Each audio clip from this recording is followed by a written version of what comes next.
வணக்கம், welcome to car Aadi zone Chennai Royapettah. இன்னைக்கு நம்ம பார்க்க போகிறது ஸ்கோடா கைலாக் இதோட ஆடியோ அப்கிரேட். இதில் என்ன பண்ணியிருக்கோம்னா, ஒரு 3-வே ஆக்டிவ் ஃப்ரண்டில் பண்ணியிருக்கோம், ஒரு கோஆக்சல் அண்ட் தென் சப்பு, ஒரு 4 சேனல் லேம்ப், ஒரு மோனோ ட்ரைவ் ஆம்ப், ஒரு 10 சேனல் டிஎஸ்பி இதில் அப்கிரேட் பண்ணியிருக்கோம்.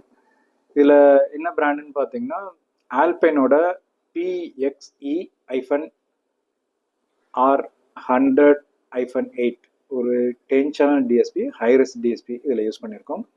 ஆல்பைனோட ஒரு கண்ட்ரோல் மாடியூல் RUX-C810 இந்த கண்ட்ரோல் மாடியூல் யூஸ் பண்ணியிருக்கோம்.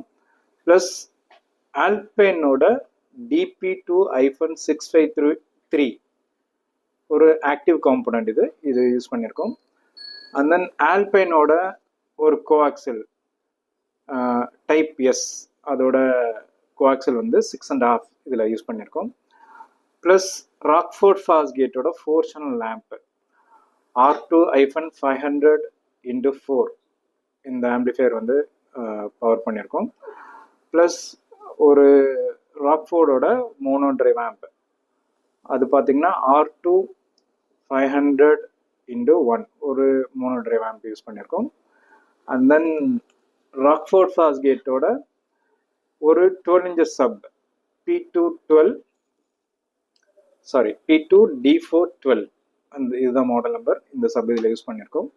ப்ளஸ் ஷம்மாஃபோட டேம்பிங் அண்ட் தென் குவாடனோட கேபிள்ஸ் இது யூஸ் பண்ணியிருக்கோம்.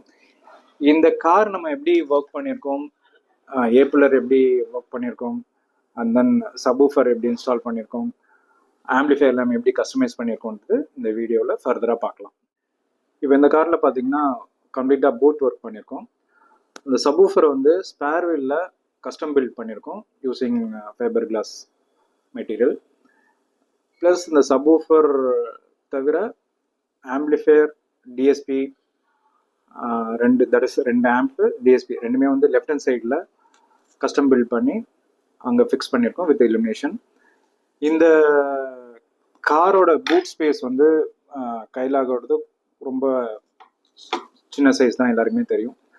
கஸ்டமரோட ரெக்கமெண்ட் வந்து எனக்கு ஸ்பேஸ் ரொம்ப ஆக்குபை பண்ணக்கூடாதுன்றதுக்காக மேக்ஸிமம் எவ்வளோ ஸ்பேஸ் என்னால் யூஸ் பண்ண முடியுமோ அந்த அளவுக்கு எனக்கு ஸ்பேஸ் கொடுங்கன்னு சொல்லிட்டு கேட்டிருந்தாங்க. ஸோ அதனால தான் இந்த சப்வூஃபரை வந்து நம்ம இப்போது அந்த ஸ்பேர் வீலில் கஸ்டம் இன்ஸ்டால் பண்ணியிருக்கோம். அதுக்கு மேலே ஒரு அந்த ட்ரேயும் கஸ்டமைஸ் பண்ணி அது நீட்டாக ஒர்க் பண்ணியிருக்கோம். அதுக்கு மேலே நீங்கள் லக்கேஜ் வைக்கிறதோ எடுக்கிறதோ எந்த பிரச்சனையும் இருக்காது. நீங்கள் பார்த்தீங்கனாலே தெரியும். ஏப்புலரில் as usual black colour use பண்ணி ஏப்புலர் வந்து கஸ்டமைஸ் பண்ணியிருக்கோம். விண்ட்ஷீல்டு வந்து எந்த ஒரு பாதிப்பும் இல்லாமல், லைக் விஷுவலுக்கு எந்த ஒரு இடைஞ்சலும் இல்லாமல் அது பர்ஃபெக்டாக நம்ம பண்ணியிருக்கோம். அதோட ஆல்பைனோட கண்ட்ரோல் மாடல் வந்து கியராடு கிட்ட கஸ்டமரோட ப்ரிஃபரன்ஸுக்கு ஏற்ற மாதிரி அங்கே ஃபிக்ஸ் பண்ணி கொடுத்துருக்கோம். ஸோ ஓவரால் அவுட்புட் வந்து ரொம்ப நல்லா வந்திருக்கு. தேங்க்ஸ் ஃபார் வாட்சிங். இன்னொரு வீடியோவோட சந்திக்கலாம்.